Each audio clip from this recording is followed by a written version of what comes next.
خونی لوتھڑے سچی کہانی پہلا حصہ۔ میں اپنے گھر کے نیچے والے پورشن میں تنہا رہتا ہوں۔ اماں ابا وفات پا چکے ہیں، باقی بہن بھائی سب اپنے گھروں والے ہیں۔ یہ کوئی 11 روز پہلے کی بات ہے۔ رات تقریباً 2 بجے کے بعد کا وقت تھا۔ میں اپنے بستر پہ لیٹا کہانی پرانی قبر نئی گڑیا کی اگلی قسط پڑھ رہا تھا۔ اچانک مجھے میری چھٹی حس سے احساس ہوا، جیسے مجھے کوئی برآمدے میں کھڑا گھور رہا ہے۔ میں گھر کے سب سے پچھلے کمرے میں سوتا ہوں۔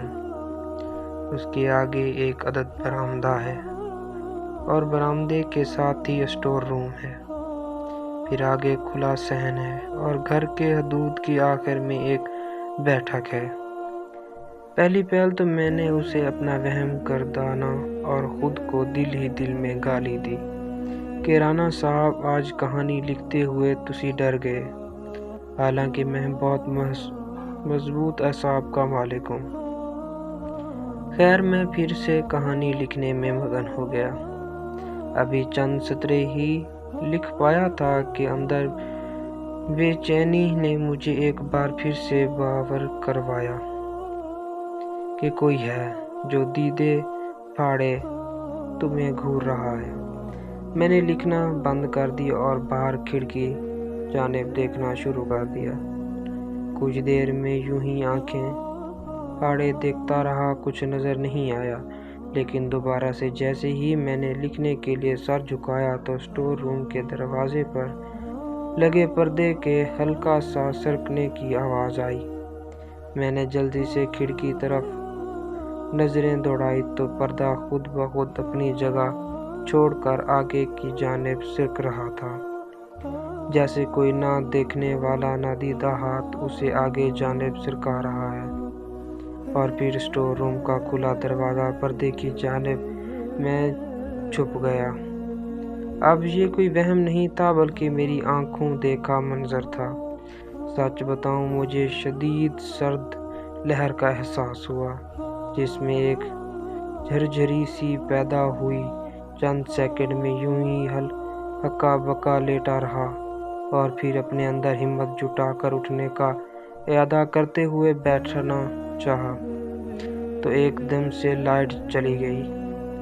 سارا گھر گہرے کھپ اندھیرے کی نظر ہو گیا۔ ہاتھ کو ہاتھ سجائی نہیں دے رہا تھا۔ میں نے پاس پڑے فون کو ڈھونڈنے کے لیے ہاتھوں کو بستر میں ٹٹولا تو مجھے انسانی جسم کے ساتھ ٹکرانے کا لمس محسوس ہوا، ایسے جیسے کہ کوئی انسانی جسم میرے ہاتھ کو چھو کر گزرا ہو۔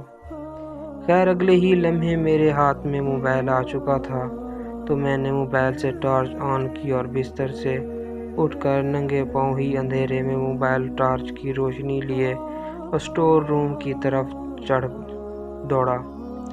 جیسے کہ میں آپ سب کو پہلے ہی بتا چکا کہ میں بہت مضبوط اعصاب رکھتا ہوں۔ چند لمحات کے لیے خوف سوار ہوا تھا، لیکن فقط چند لمحات۔ اب میں بالکل نارمل تھا۔ میں نے موبائل ٹارچ کی روشنی کو پورے اسٹور روم میں گھمایا تو وہاں پر کھاٹ کباڑ کے علاوہ کچھ نہ تھا۔ اس کے بعد میں باہر صحن میں نکل آیا، دوسرے گھروں کی جانب نظر دوڑائی تو سب کی لائٹ آ رہی تھی، بس میرے ہی گھر کی لائٹ تھی جو اچانک اڑ گئی ہے۔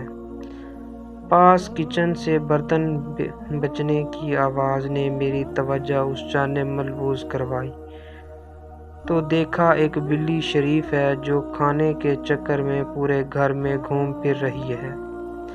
اب بلی کو دیکھتے ہی مجھے یقین ہو گیا کہ پردے کھینچنے کا عظیم کام اسی بلی کا ہے۔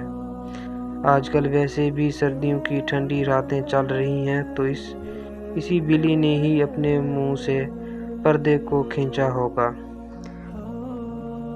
ٹھنڈ بھی شدید تھی، اوپر سے لائٹ کا گل ہو جانا کسی سانحے اور غم سے کم نہ تھا، لیکن دل میں ایک آس تھی کہ والٹیج کمی پیشی کی وجہ سے ہی مین سوئچ خود بخود آف ہو گیا ہوگا، اور اکثر ایسا ہی ہو جاتا ہے۔ چلو اسے دیکھ آؤں۔ صحن دوسری نکڑ پر لگی ٹی وی کو کھولا تو واقعی مین سوئچ آف تھا۔ جیسے میں آن کیا تو لائٹ آ گئی۔ میں نے سکھ سانس لیا۔ کہانی جوں کی توں وہی پڑھنا چھوڑی، مووی لگا کر دیکھتے دیکھتے ہی سو گیا۔ سارا دن نیند نذر ہو گیا۔